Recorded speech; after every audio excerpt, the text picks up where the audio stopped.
स्वागत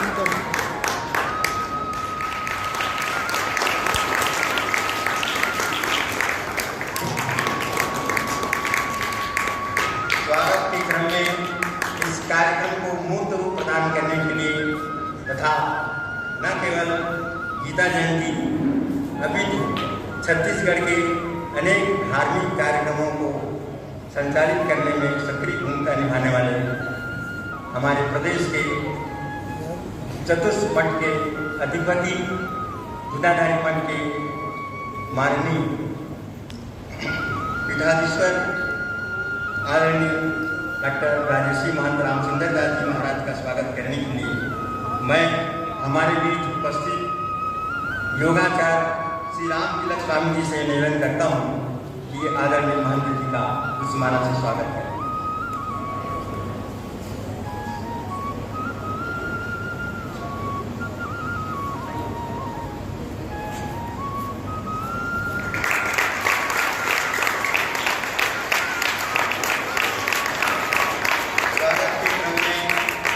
मैं हमारे बीच मुख्य अतिथि के रूप में विराजमान आदरणीय स्वागत करने के लिए मैं दुधाधारी मठ के ट्रस्टी प्रमुख सचिव आदरणीय भैया श्री विजय बाली जी से निवेदन करता हूँ वे मुख्य अतिथि का पुष्पमाला से स्वागत करें।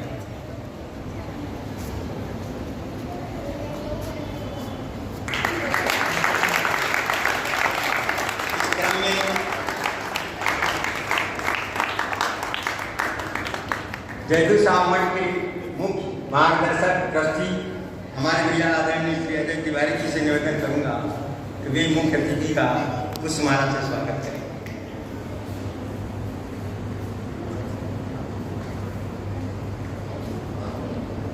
जयदू साहब मठ के ही ट्रस्टी प्रमुख आदरणीय श्री महेंद्र अग्रवाल जी से निवेदन करता हूँ वे भी मुख्य अतिथि का स्वागत पुष्पमाला से करेंगे।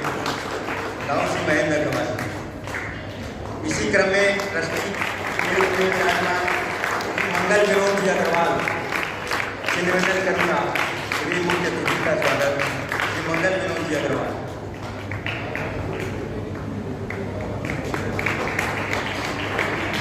गाँव श्री राजेश अग्रवाल जी से मैं निवेदन करता हूँ वे हमारे मुख्य अतिथि का अभिनंदन स्वागत करें।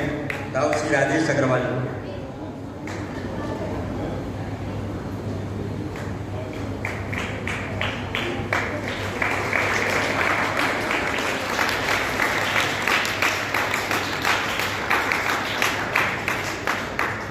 क्रम में हमारे सबके इस मठ के सक्रिय कार्यकर्ता श्री नारायण मठ के संपोषक सक्रिय कार्यकर्ता पूज्य महाराज श्री महंत जी की कृपा पात्र शिष्य मुख्तार आदरणीय भाई श्री सुखराम दास जी से मैं निवेदन करता हूँ वे मुख्य अतिथि का पुष्पमाला से स्वागत करें। इस क्रम में हमारे भी समस्त कार्यक्रमों में सक्रिय भूमिका निभाने वाले महाराज जी के मीडिया प्रभारी के रूप में समुपस्थित और समस्त मठ की गतिविधियों में सक्रिय भूमिका निभाने वाले आदरणीय भाई श्री निर्मल दास जी वैष्णव से निवेदन करता हूँ कि वे पूज्य महंत जी का राजश्री महंत डॉक्टर रामचंद्र दास जी महाराज का पुष्पमाला से स्वागत करेंगे।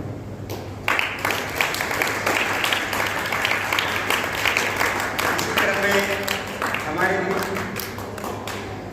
संस्कृत महाविद्यालय के आचार्य डॉक्टर रामकिशोर से निवेदन करता हूँ वे भी हमारे मुख्य अतिथि का स्वागत पुष्पमाला से करेंगे।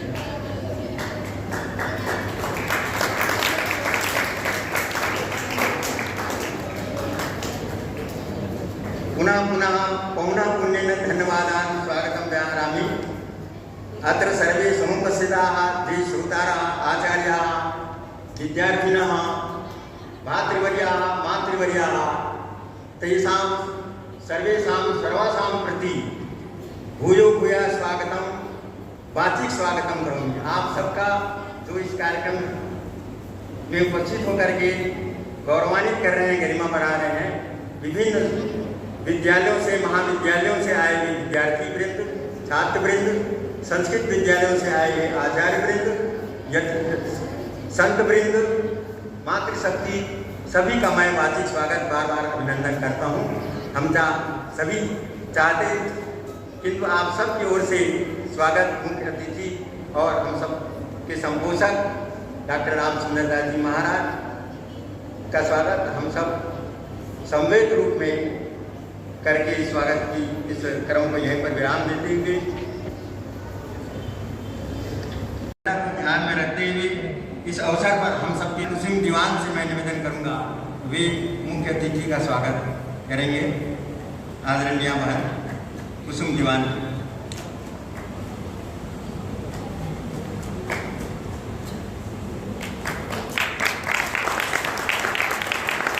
इस क्रम में संस्कृत दूधाधारी श्री वैष्णवदास उच्चतर माध्यमिक विद्यालय संस्कृत विद्यालय के आचार्य प्रधानाचार्य आदरणीय पंडित सुरेश तिवारी जी से मैं निवेदन करूंगा, वे मुख्य अतिथि का स्वागत करेंगे। पंडित श्री सुरेश तिवारी जी।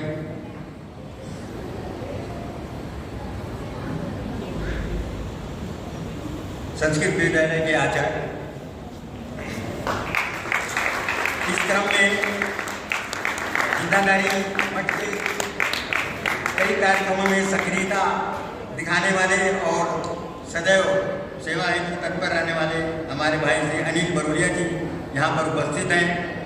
मैं उन्हें समस्त दर्शक दीर्घा की ओर से स्वागत करने के लिए, मुख्य अतिथि का स्वागत करने के लिए आमंत्रित कर रहा हूँ। भाई श्री अनिल बरोलिया जी।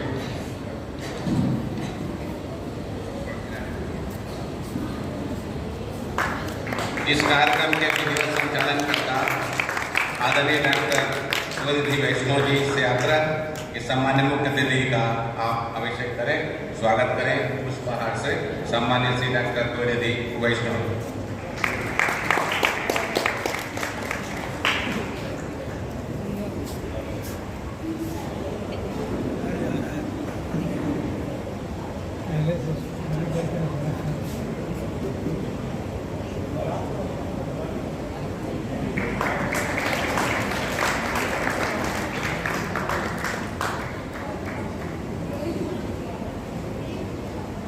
हम चाहेंगे कि मंचासीन जो हमारे सम्मानीय अतिथिगण हैं, उनका स्वागत दूधाधारी परिकर की ओर से हमारे जो बोलो धर्म की अधर्म का प्राणियों में विश्व का गो हत्या बंद हो, गौ माता की जय हो, भारत माता की जय हो, स्वामी श्री दूधाधारी जी महाराज की जय, सभी संतों की जय, सभी महंतों की जय, हनुमंत लाल की जय, अपने अपने गुरु महाराज की जय, अपने अपने माता पिता की जय, मां पार्वती पते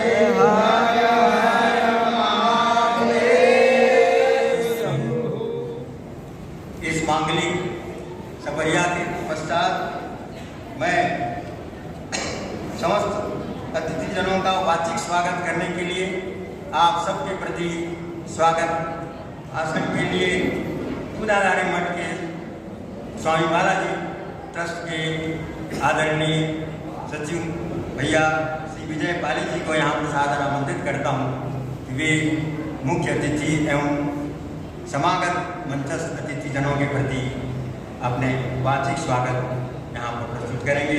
आदरणीय भैया श्री विजय पाली जी।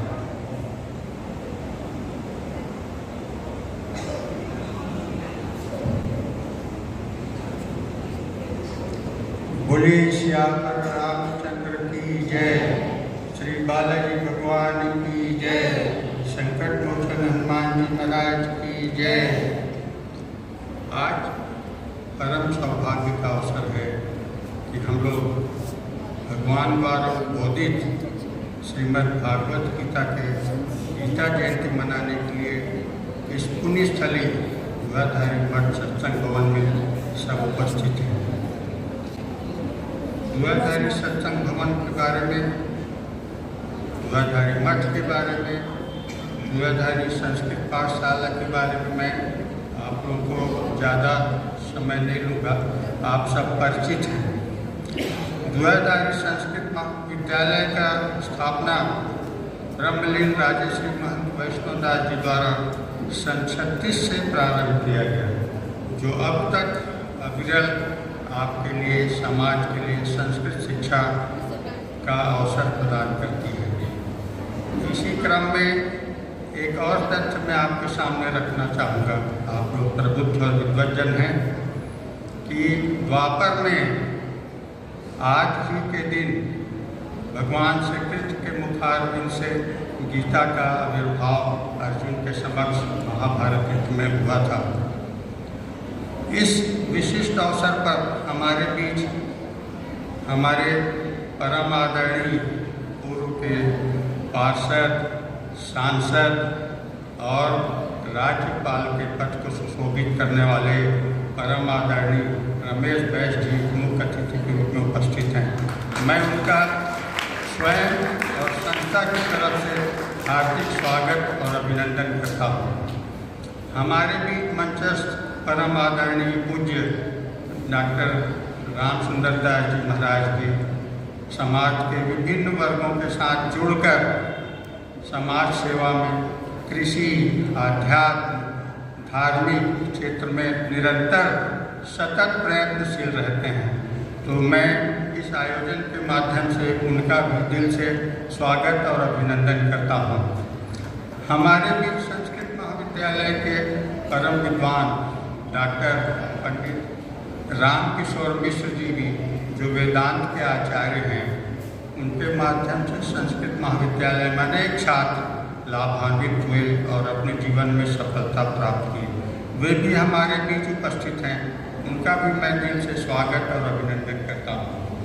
हमारे बीच दुआधारी मठ के छात्र, ये मैं इसलिए कह रहा हूँ कि वे यहाँ हमारे बीच बहुत वर्षों से उनका सानिध्य हमारे बीच रहा है।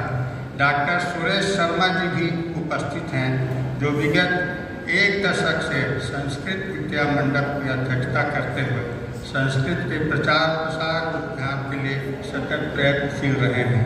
ऐसे सुरेश शर्मा जी का भी मैं स्वागत और अभिनंदन करता हूँ। जैतू साव मठ के आदरणीय भाई अजय तिवारी जी, ताऊ महेंद्र अग्रवाल जी भी हमारे बीच उपस्थित हैं। उनका सदैव सहयोग दुआधारी मठ के प्रत्येक कार्यक्रम में हमें मिलता रहा है। उनका मार्गदर्शन और प्रेरणा हमारे लिए बहुत उपयोगी सिद्ध होते रहे हैं। मैं उनका भी हार्दिक स्वागत और अभिनंदन करता हूँ। मेरे स्वयं इस संस्था के भाई मंगल विनोद अग्रवाल जी और राजेश अग्रवाल जी और राहुल उपाध्याय भी हमारे बीच उपस्थित हैं। इन सभी महानुभावों का भी मैं हृदय से स्वागत और अभिनंदन करता हूँ। विभिन्न संस्थाओं से टाटीवन संस्कृत आश्रम, बोरिया कला संस्कृत आश्रम से पधारे छात्रगण, शिक्षकगण, उनका भी मैं हार्दिक स्वागत और अभिनंदन करता हूँ कि वे इस छोटी सी सूचना में पधार कर इस गीता जयंती पर अपना उपस्थिति और सहयोग प्रदान किए। इसलिए मैं उनको भी धन्यवाद और सादर अभिनंदन करता हूँ। हमारे बीच में संत राम तिलक जी महाराज, निर्मल दास जी, सुखराम दास जी, ये सब सहयोगी मठ के अनन्य, ये सब जो उपस्थित हैं, उनका भी मैं हृदय से आभार और स्वागत करता हूँ। मठ पारा में एक महिला मंडल जो विगत कई वर्षों से आध्यात्म के क्षेत्र में रामायण का वाचन करते हैं मठ में, और बुलाने पर घरों में भी, उस महिला मंडल के प्रत्येक सदस्य का मैं हृदय से आभार और अभिनंदन करता हूँ। इसी कड़ी में मैं आगे ये मानस का ये पंक्ति आपके सामने कहना चाहूँगा। सिया राम मैं सब जग जानी, करह प्रणाम जोर जुग पानी। ऐसा हमारा अध्यात्म रामचरितमानस गीता सारगर्भित संत है, जो आज के समसामयिक विषय पर समाज के उत्थान, विकास के लिए परम आवश्यक है। मेरा सबसे आग्रह है कि आप सब इनका नित्य पठन पाठन कर समाज में इसके आचरण में लाने की कष्ट करें। आगे मैं और वाणी को विराम देते हुए यह मंच परम आदरणीय राजेश जी महाराज। आपने समागत अतिथिजनों के लिए, आप सबके लिए वार्षिक स्वागत यहाँ पर प्रस्तुत किया। और अग्रिम क्रम में श्रीमद् भगवद गीता ग्रंथ के ऊपर प्रकाश आप सबके समक्ष यहाँ पर डाला जाएगा। हम सबके समक्ष बनियापाड़ा से और इस क्षेत्र के आदरणीय दाऊद श्री रामकृष्ण जी अग्रवाल यहाँ पर उपस्थित हैं। कई संस्थाओं से जुड़े हुए हैं, इस कार्यक्रम में पधारे हुए हैं। मुख्य अतिथि का स्वागत करने के लिए मैं उनको सादर आमंत्रित करता हूँ। हमारे बीच आज के मुख्य अतिथि आदरणीय श्री वैश्य जी का पुष्पमाला से स्वागत करेंगे।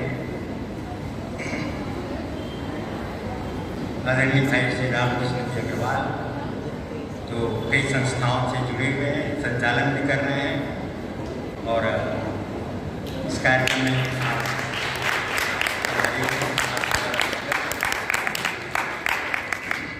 अब जो आज का मुख्य कार्यक्रम जिस उद्देश्य से हम सब यहाँ पर उपस्थित हैं, श्रीमद् भगवद गीता के संबंध में हम छात्रों को अवगत कराएं।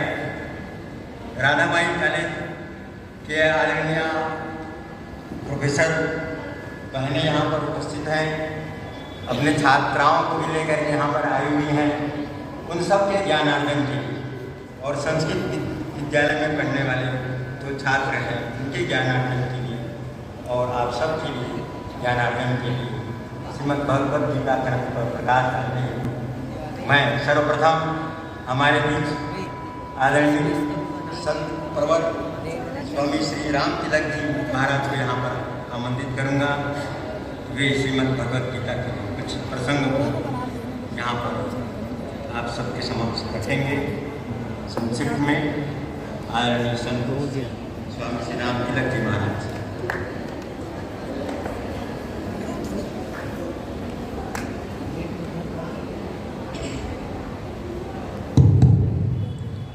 ओम श्री सीतानाथ समारंभा रामानंदार्य मध्यमाम् अस्मदाचार्य पर्यन्ताम् वंदे श्री गुरु परंपरा। ओम श्री परमात्मने नमः। मंचासीन योग मनीषी, योग पिपासु, सम्माननीय प्रातः स्मरणीय पूज्य गुरुदेव महंत जी महाराज, आपके श्री चरणों में दास का कोटि सा दंडवत एवं हमारे जो आज की मुख्य अतिथि हैं मंचासीन, उनको हृदय सहित प्रणाम एवं मंचस्थ सभी योगी वृंदा, योगी मनीषी, योग पिपासु, आप सबको भी बहुत बहुत हार्दिक सहित वंदन, अभिनंदन एवं प्रणाम। साथ साथ अभी सब भी मातृशक्ति एवं योग पिपासु, आप सबकी हृदय में जो सीताराम रूपी जो भगवान की दिव्य झांकी है, उनको मेरा हृदय सहित प्रणाम एवं नमन। गीता सुगीता कर्तव्यम किमन्या शास्त्र विस्तरे जा स्वयं पद्मनाभस्य मुख पद्माद विनिश्रिता। जब हमारे पास जैसे कि घी की तरह निचोड़ है दुग्ध का, इसी तरह सकल शास्त्र का निचोड़ योग शास्त्र 18 अध्याय रूपी 800 श्लोकों से वर्णित श्रीमद् भगवद गीता जो अमृत तुल्य है, इसी को सर्वप्रथम महर्षि वेदव्यास जी ने महात्म्य में प्रकाश किए कि गीता सुगीता कर्तव्यम किम अन्य शास्त्र विस्तरे जा स्वयं पद्मनाभस्य मुख पद्मात् विनिश्रुता। जिसको भगवान ने अपने मुख से वर्णन किए हैं और इस अमृत धारा को सशक्त बनाने के लिए अर्जुन को इस योग की अमृत को पिलाए हैं। तो आइए हम चलते हैं गीता के 6वें अध्याय में, जिसका नाम है आत्म संयम योग। 6वें अध्याय की 17वां श्लोक इस प्रकार है, युक्ताहार विहारस्य युक्त चेष्टस्य कर्मसु युक्त स्वप्नोपबोधस्य योग भवति दुःखः। अर्थात दुख से ऊपर उठने के लिए चींटी क्या, चींटी से लेकर के हाथी क्या, रंग से लेकर के राजा क्या, सभी प्रयास करते हैं परंतु विफल हो जाते हैं। तो गीता हमको इंगित करते हैं कि योग भवति दुःखः, दुख को निवारण करने के लिए एकमात्र उपाय है, वह है योग। और योग में आत्म संयम योग 6वां अध्याय में 17वां श्लोक में इस प्रकार विवरण करते हैं, जो विद्यार्थी क्या, माता बहनों क्या, मनुष्य मात्र के लिए, सबके लिए, साधकों के लिए क्या, योगी यतियों के लिए क्या, सबके लिए साधना करने योग्य बात है। तो इस प्रकार है, युक्ताहार विहारस्य युक्त चेष्टस्य कर्मसु युक्त स्वप्नोपबोधस्य योग भवति दुःखः। अर्थात त्रिविध दुख है, दैहिक, दैविक और भौतिक। तो इसको सांख्य दर्शन में महर्षि कपिल जी ने वर्णन कहते हैं, अथा त्रिविध दुःखः निवृत्ति अत्यंत पुरुषार्थ। जब तक हम पुरुषार्थ नहीं करेंगे, दैहिक, दैविक और भौतिक जो दुख है उसका निवारण नहीं हो पाएगा। ये प्रथम सूत्र में महर्षि कपिल वर्णन करते हैं। तो इसका सर्वगुण योगेश्वर भगवान श्री कृष्ण चंद्र जी ने कहते हैं कि दुख को मिटाने के लिए पहले हमारे आहार को बदलना पड़ेगा। आहार में सात्विक आहार हो। केवल आहार भोजन करते हैं जो मुख के द्वारा जाता है, उसको केवल आहार नहीं कहें। आंखों के द्वारा जो भी देख रहे हैं वह भी आहार है। कान के द्वारा जो कुछ भी सुन रहे हैं वह भी आहार है। नासिका घ्राणेंद्रिय के द्वारा जो भी ग्रहण कर रहे हैं वह भी आहार है।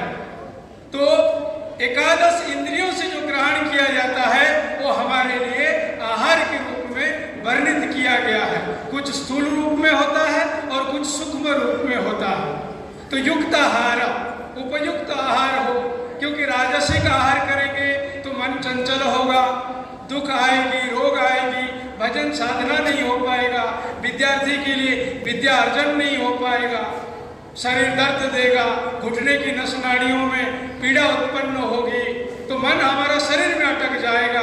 तो शरीर से परे मन, मन से परे बुद्धि, बुद्धि से परे विवेक, विवेक से परे आत्मा तक की आत्म उपलब्धि नहीं कर पाएंगे। इसीलिए आत्मा संयम योग, अपनी आत्मा को हम कैसे संयम करें, क्योंकि यह आत्मा नरक में भी जाता है और स्वर्ग को भी प्राप्त होता है। उसका मूल उद्देश्य जैसा साधक होगा ऐसा ही उसको स्वर्ग और नरक को जाने के लिए स्वयं ही विहारस्य, विहार माने टहलना।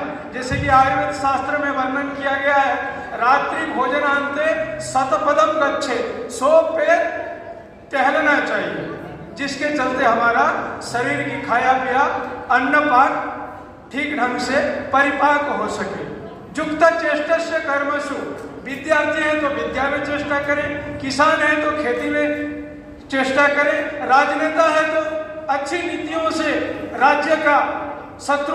यहाँ विभाजन हो जाता है क्योंकि अलग अलग श्रेणी के हैं हम, कोई किसान है, कोई विद्यार्थी है, कोई शिक्षक है, तो यहाँ हमारा कर्म बढ़ जाता है। तो युक्त चेष्टस्य कर्मसु, अपने अपने कर्म को उच्चतम बनाने के लिए यथा योग्य चेष्टा करना चाहिए। युक्त स्वप्नो बोधस्य, स्वप्न माने यहाँ निद्रा और बोधस्य माने जागना। उचित समय में सो जाना चाहिए और उचित समय में उठना चाहिए, तभी जाकर के योग हो पाएगा। आजकल तक टेक्नोलॉजी का जमाना है, मोबाइल फोन का, रात 12 बजे तक मोबाइल देखते रहते हैं और सवेरे 8 बजे तक रजाई ढाक के सोए रहते हैं। तो योग भवति दुःखः कैसे सधेगी? तो इसीलिए उचित समय में निद्रा होना चाहिए, उचित समय में जागरण होना चाहिए। युक्त स्वप्नो बोधस्य योग भवति दुःखः। यहाँ हमारे बनारस यूनिवर्सिटी में मेरे पूज्य गुरुदेव जी हैं, जिनके नाम है डॉक्टर स्वामी रघुनाथानंद अवधूत जी।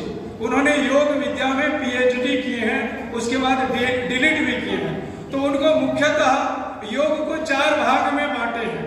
प्रथम है मंत्र योग, उसके बाद लय योग, उसके बाद हठ योग और उसके बाद राज योग। तो अलग अलग सामर्थ्य होता है, क्योंकि हठ योग के लिए युवा शरीर चाहिए, स्वस्थता चाहिए, तब तरह तरह की आसन प्राणायाम कर सकते हैं, इसीलिए सधेगा नहीं। इसीलिए कुल परंपरा के अनुसार, जैसे कि आदि भगवान विष्णु से एक परंपरा चला जिसको श्री परंपरा कहते हैं, जो ऊर्ध्वपुंड्र वैष्णव कहा जाते हैं, और एक त्रिपुंड्रधारी जो भगवान शिव जी से परंपरा चला, यह अति प्राचीन है। उसी के विधिवत मंत्र अनुष्ठान करना, पुरस्चरण करना, अपने अंदर दैवीय शक्ति का जागरण करना, जिसको 16 अध्याय में दैवासुर संपत्ति योग में दैवी गुण का भगवान ने वर्णन किए हैं। अर्थात हम आप सभी प्रयासरत हैं योग भवति दुःखः, दुख के ऊपर विजेता प्राप्त कैसे हो, उसका मूल लक्ष्य है योग।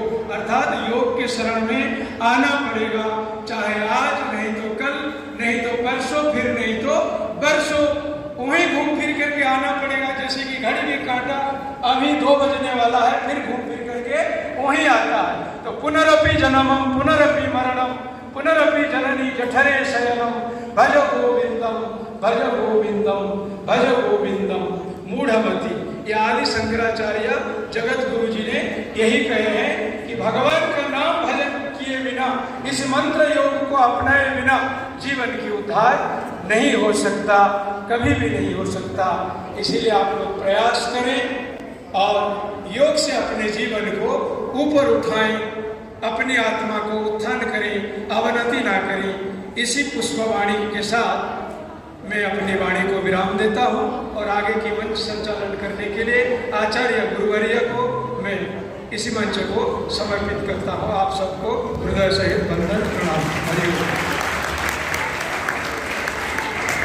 धन्यवाद। शशिवर्णं चतुर्भुजं प्रसन्नवदनं ध्यायेत् सर्वविघ्नोपशान्तये। प्राञ्जलिः सुखदां वन्दे प्रियां वैभवशालिनीं यशस्विनीं तथा विद्यां छत्तीसगढ़ मातरम्। मोक्षदा एकादशी के पुण्य दिवस पर आयोजित श्रीमद् भगवत गीता जयंती के इस महत्वपूर्ण एक साइड भी बनाया करिए कालांश पर मंच पर आसीन बहुत ही प्रतिष्ठित, विभिन्न भूमिकाओं में राजनीति में रहते हुए भारतवर्ष के विभिन्न महत्वपूर्ण राज्यों के राज्यपाल, पूर्व राज्यपाल, परम सम्माननीय वरेण्य श्री रमेश बैस जी, कार्यक्रम की अध्यक्षता कर रहे राजेश्वरी महंत डॉक्टर रामचंद्र दास जी महाराज, मंच पर आसीन आदरणीय विजय भैया जी, प्रोफेसर डॉक्टर रामकिशोर मिश्र जी पूर्व प्राध्यापक, मंच आसीन आदरणीय भैया अजय तिवारी जी, दाऊ महेंद्र जी, दाऊ मंगलमूर्ति जी, दाऊ राजेश अग्रवाल जी एवं मंच के समक्ष बैठे संतगण, विद्यार्थीगण, माताओं एवं बहनों। गायन्ति देवा किल गीतकानि धन्यास्तु ये भारत भूमि भागे।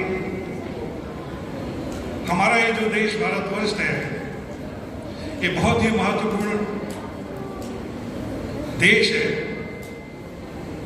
देवता भी इसके लिए ये गीत गाते हैं कि जो भारत भूमि में निवास करते हैं वे सभी धन्य हैं।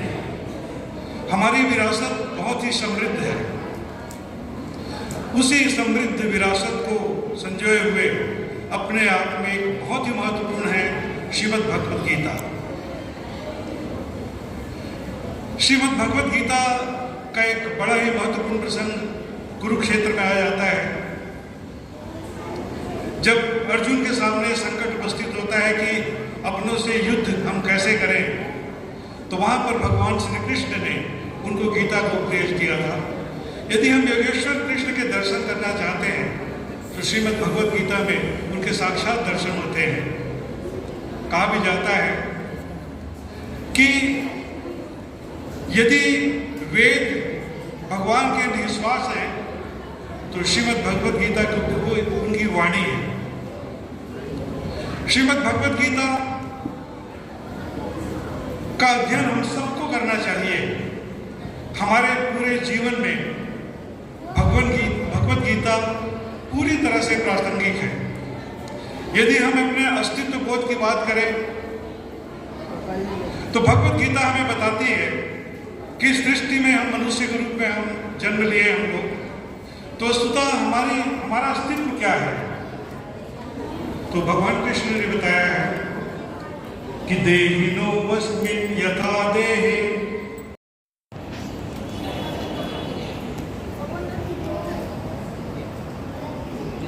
शांताकारं भुजगशयनं पद्मनाभं सुरेशं विश्वाधारं गगनसदृशं मेघवर्णं शुभांगं लक्ष्मीकान्तं कमलनयनं योगभिध्यानगम्यं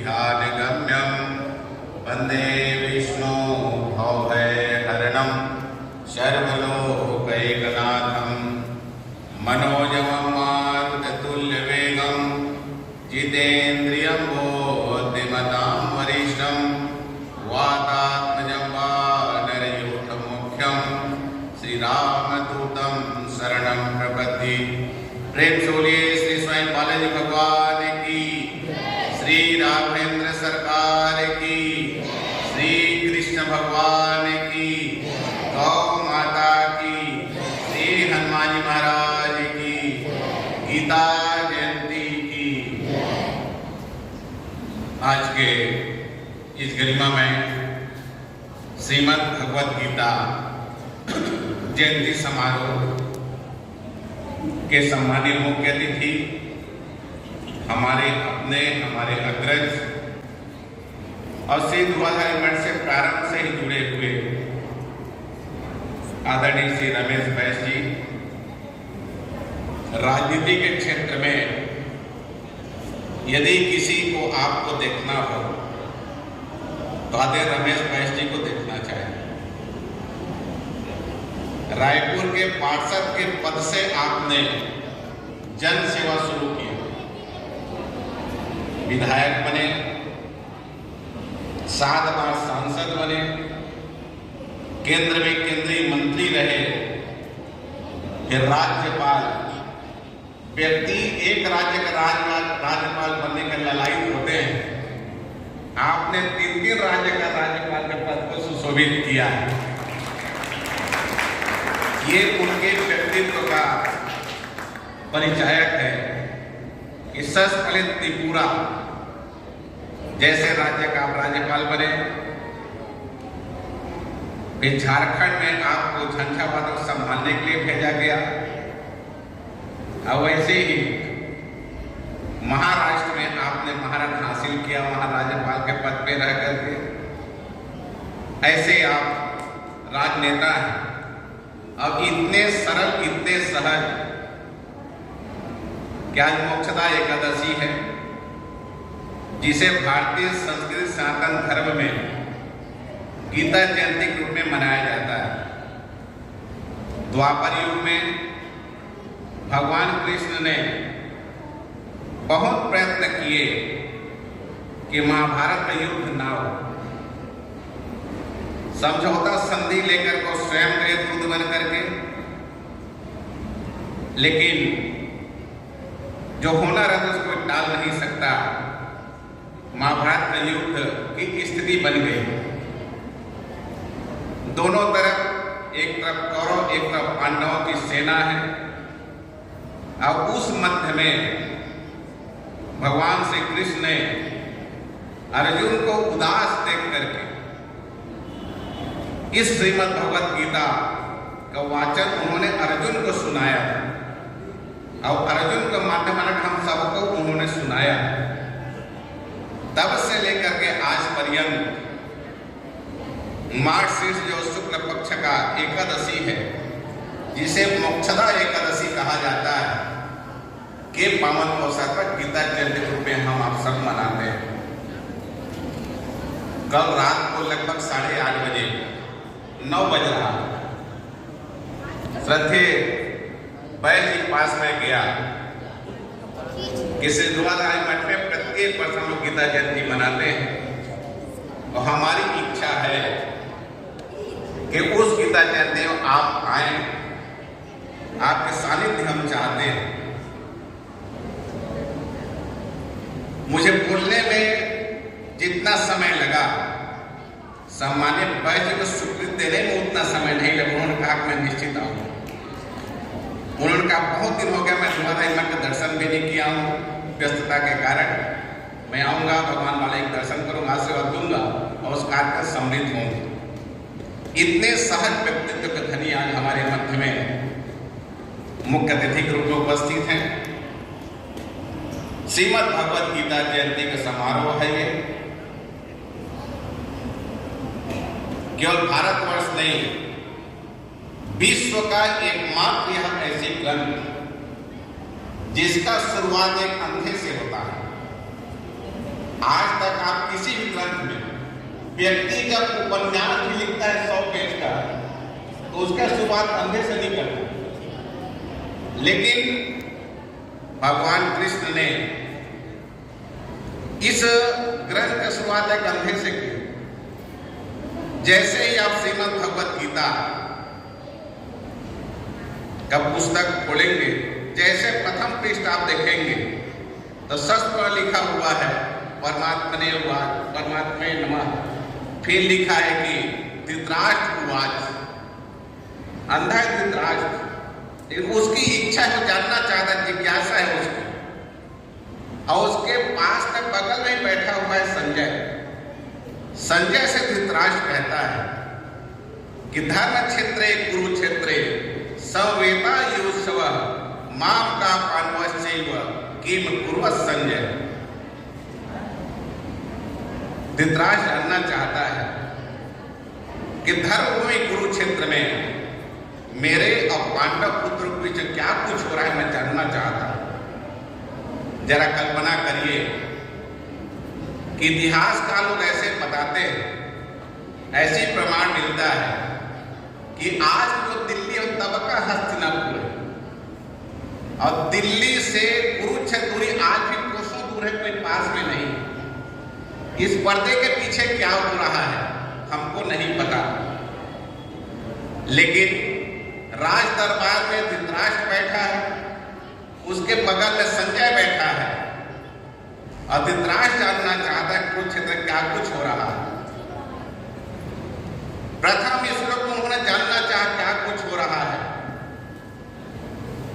पलक झपकने जितना समय लगता है उतना समय संजय को बताने में नहीं लगा।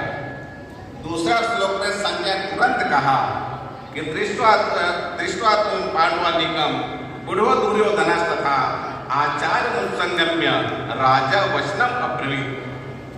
वहां क्या कुछ हो रहा था कुरुक्षेत्र में, आंखों देखा हाल संजय ने उसी क्षण बता दिया। इस बात को आप हम इस बात को जानते हैं भारतवासी कि गीता में 18 अध्याय, गीता में 700 श्लोक हैं, इसको आप और हम जानते हैं।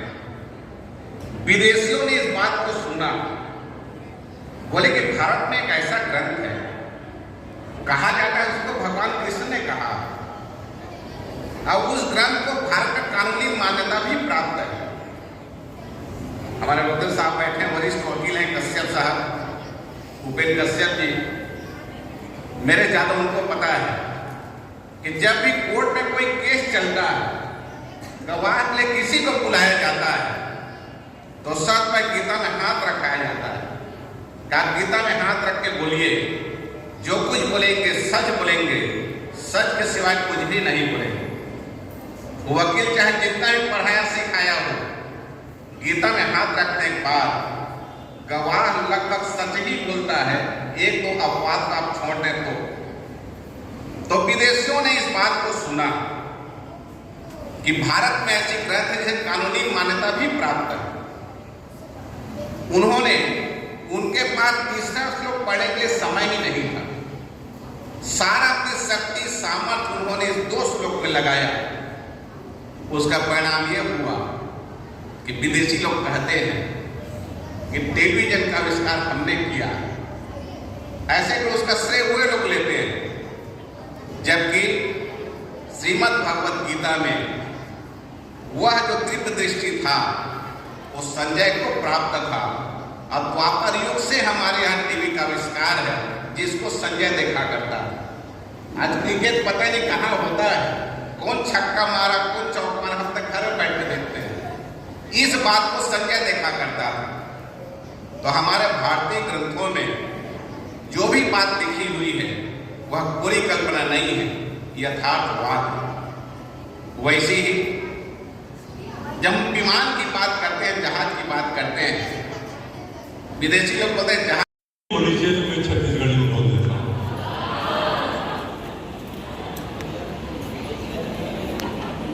आज के कार्यक्रम में उपस्थित आदरणीय महंत राम सुंदर दास जी, मंच में आमंत्रित अतिथिगण मनोज वर्मा, नरेंद्र यदु, सरिता वर्मा और ये कार्यक्रम में सब आए सबो भाई बहनी,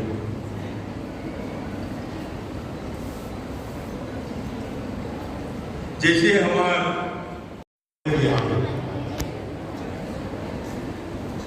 ब्राह्मण क्षत्रिय शूद्र वैश्य, और पहले माना है कि कोई भी शिक्षा ग्रहण करना है तो ब्राह्मण समाज ही करिए,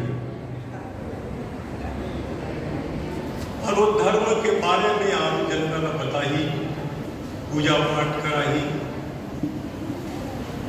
क्षत्रिय के काम इसे देश के रक्षा करना, वैश्य के काम ने सामने व्यापार करके प्रदेश में धनाढ्य बनाना, शूद्र के काम से जो छोटे काम है।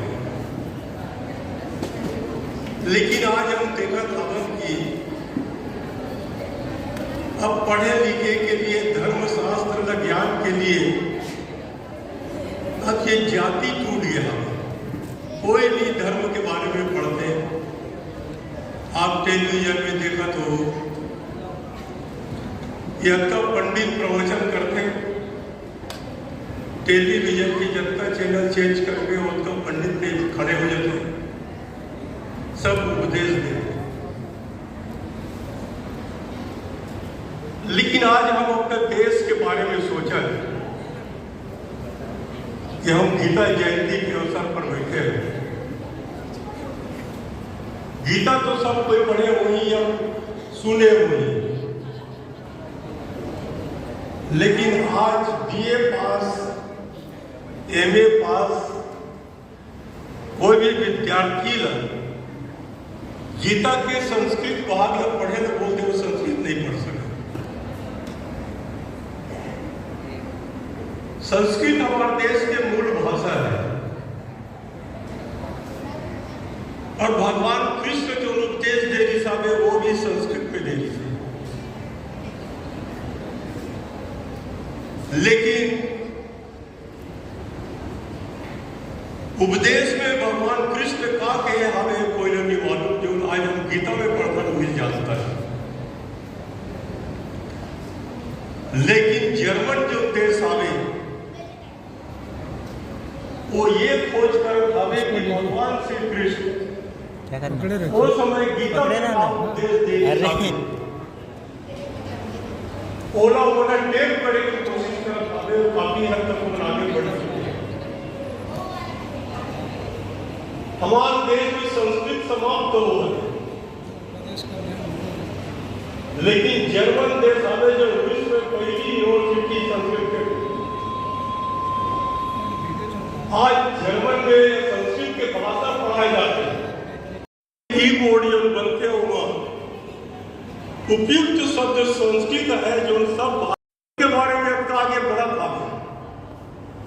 लेकिन आज हम संस्कृत के बारे में समाप्त होने के कगार में हैं। आवाज आ जाएगा, स्मार्टफोन है, थोड़ा कैप्चर कर लेता है आवाज। B.R. चोपड़ा में धन्यवाद देता हूँ, महाभारत बनी। पकड़े रखिए, अगर इसको यहाँ पर रख दीजिए ना, मेरे को फोटो खींचना है महाराज जी के लिए। महाभारत और रामायण में नहीं दिखाई जाती, तो रामायण और महाभारत के कौन अंतर है? कैसे रामायण होनी चाहिए, कैसे महाभारत होनी चाहिए, बच्चे पर नहीं जानते। पहली घर पर में सब कोई सब 1 घंटा रामायण पढ़े। हम में छोटे रहा तो शाम के 6 बजे के सब के सब रामायण खोल के बैठ जाए और 1 घंटा रामायण पढ़े के बाद फिर मैंने अपन पढ़ाई शुरू कर। घर के वातावरण अगर धार्मिक है वो घर सुखी संपन्न होते। और ये बच्चे वाला सबसे पहली शिक्षा मास्टर तो बाद में देते, लेकिन माँ बाप पहली शिक्षक है।